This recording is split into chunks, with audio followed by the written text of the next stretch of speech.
You are not as well hidden as you think you are.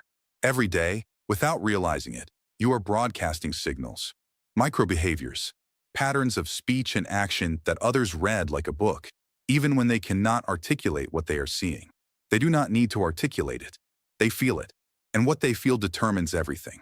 Whether they trust you, whether they respect you, whether they see you as someone worth following, worth investing in, worth keeping around, or whether they quietly categorize you as low value and begin the slow process of writing you off.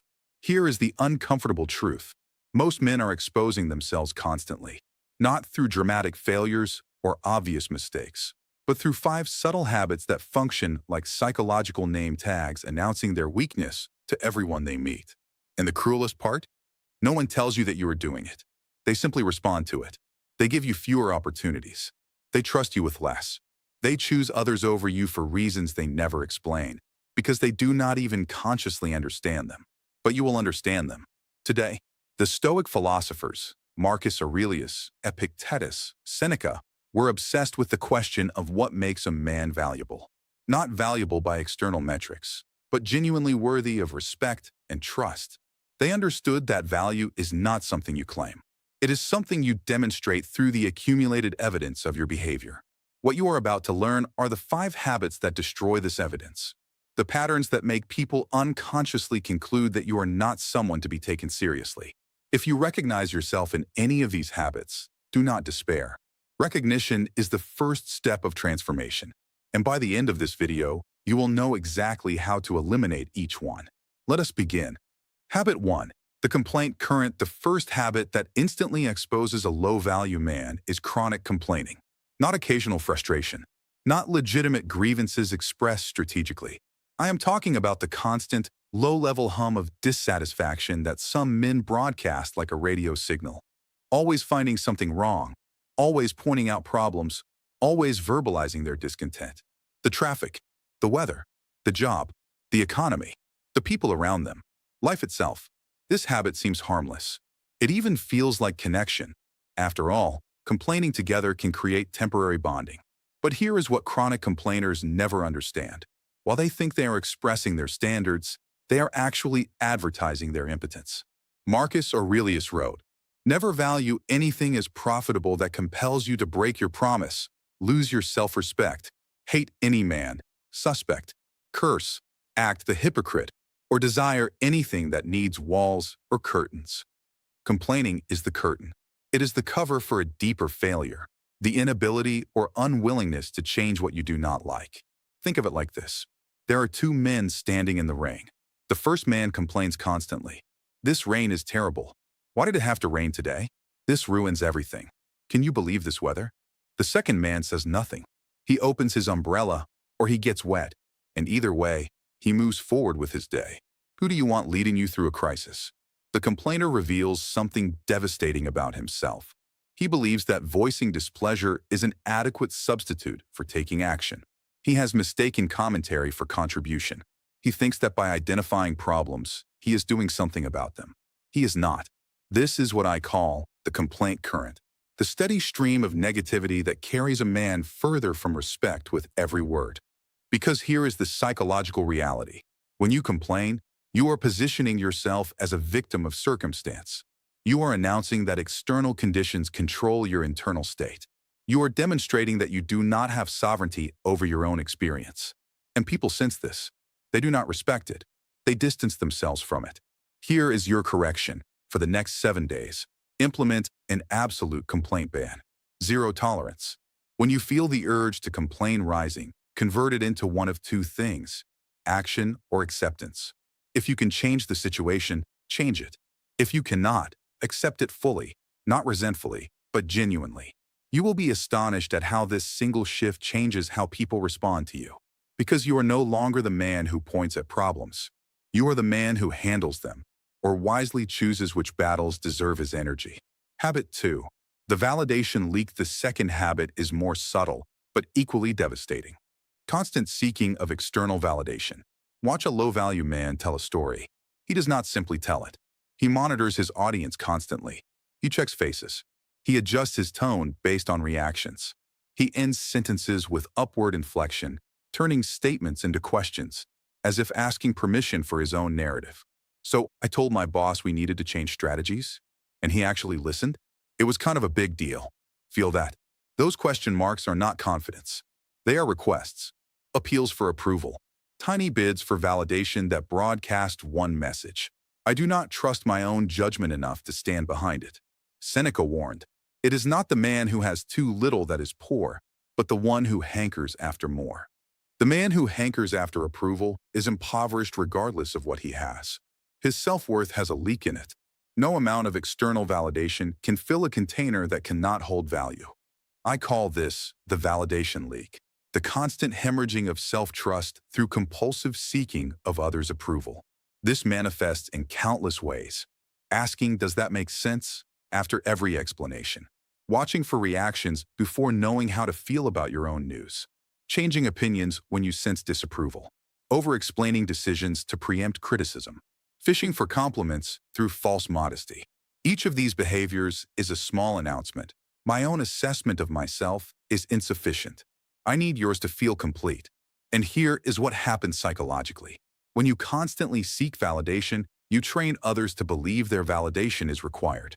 You elevate their judgment and diminish your own. You create a power imbalance where their approval becomes necessary for your stability. This is the opposite of high value. The high-value man operates from an internal reference point. He values feedback. He considers perspectives. But his fundamental assessment of himself is not contingent on what others think. Here is your correction. Start making statements instead of asking for approval. Instead of, "I was thinking we could try this approach. What do you think?" Say, "Here's what I'm proposing." Instead of, "Does that make sense?" Say nothing. Let your statement stand. Instead of checking faces for approval, maintain your position and let others respond, or not respond, however they choose. This is not arrogance. Arrogance is insecurity wearing confidence as a costume. This is sovereignty, the quiet stability of a man who does not need your agreement to trust himself. Habit 3. The integrity collapse. The third habit operates below the surface, but its effects radiate outward. Breaking commitments, especially commitments to yourself.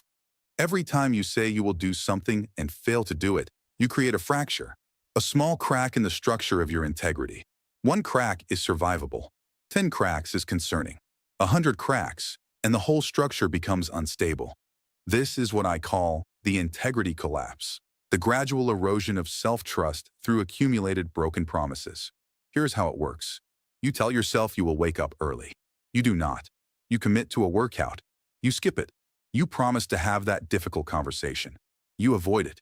You set a goal. You abandon it. No one else sees these broken promises. They happen in the privacy of your own relationship with yourself. But here is the devastating truth. You see them, and they accumulate into a verdict. Epictetus taught, "No man is free who is not master of himself." The man who cannot keep commitments to himself is not free. He is enslaved to his impulses, his moods, his momentary preferences. He has proven, to the only witness who ultimately matters, that his word means nothing.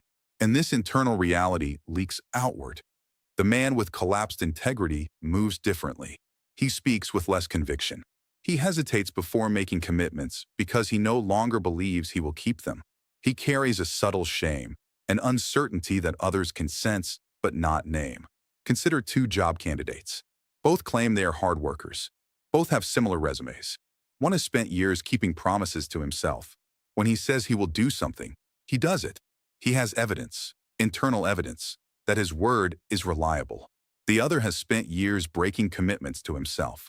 He talks a good game, but somewhere behind his eyes, there is a flickering doubt.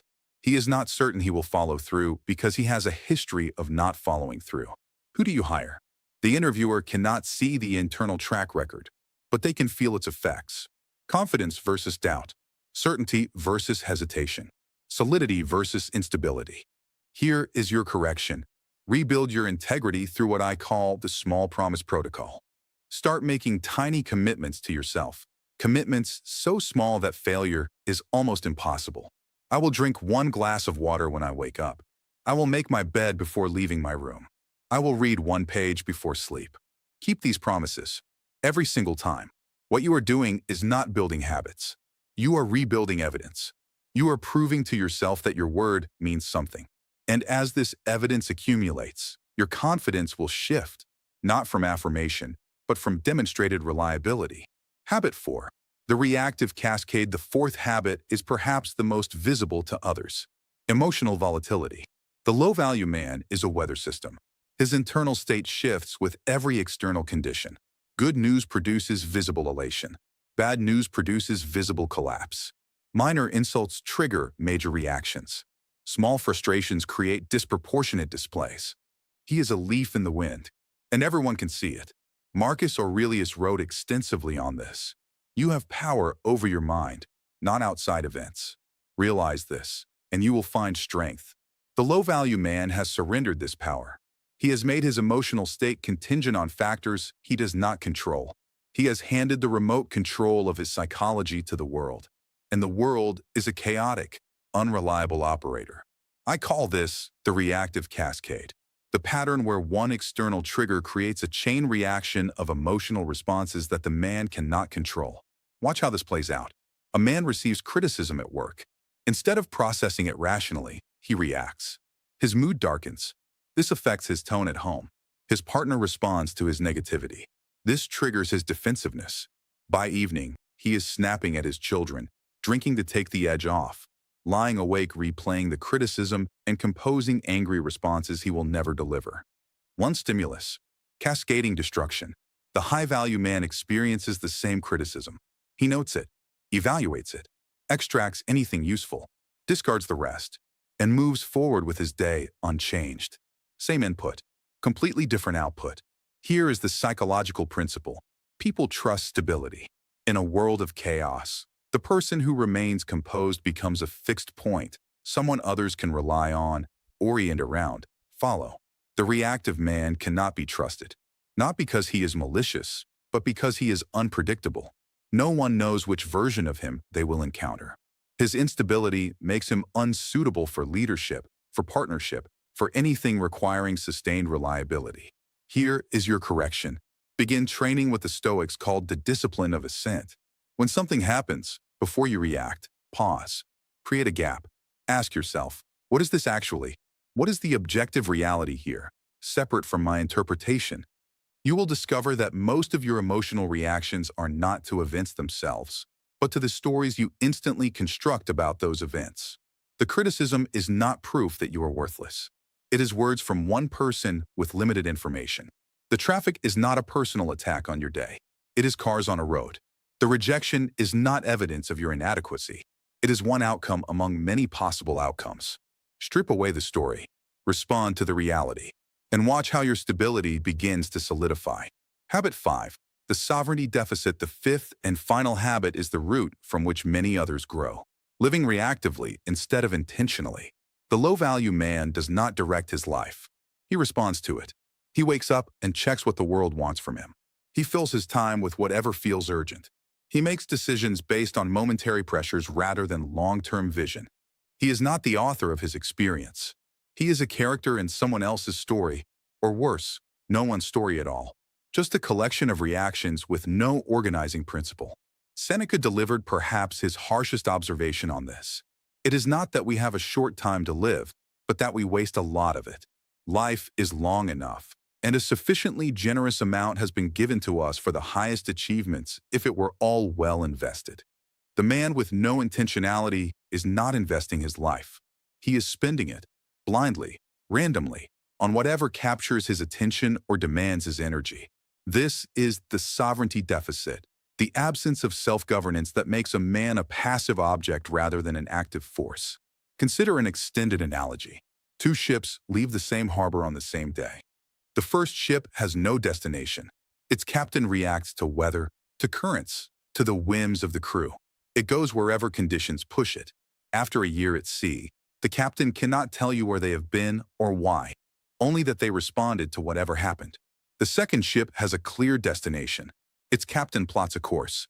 When storms come, he adjusts, but always in service of the destination. When calm winds slow progress, he finds alternative approaches. Every decision is filtered through one question. Does this move us toward where we are going? After a year, the first ship has covered enormous distance but arrived nowhere meaningful. The second ship has reached its destination, not because the journey was easier, but because it had direction. Most men are the first ship. They are busy. They are moving. They are exhausting themselves responding to life's demands. But they are not going anywhere. And on some level, they know this, which is why they feel hollow even when they are accomplishing tasks. Here is your correction to find your destination, not in vague terms like success or happiness. In specific, concrete terms. What does your life look like in 5 years? What capabilities have you built? What relationships have you cultivated? What have you created? Once you have this destination, filter every decision through it.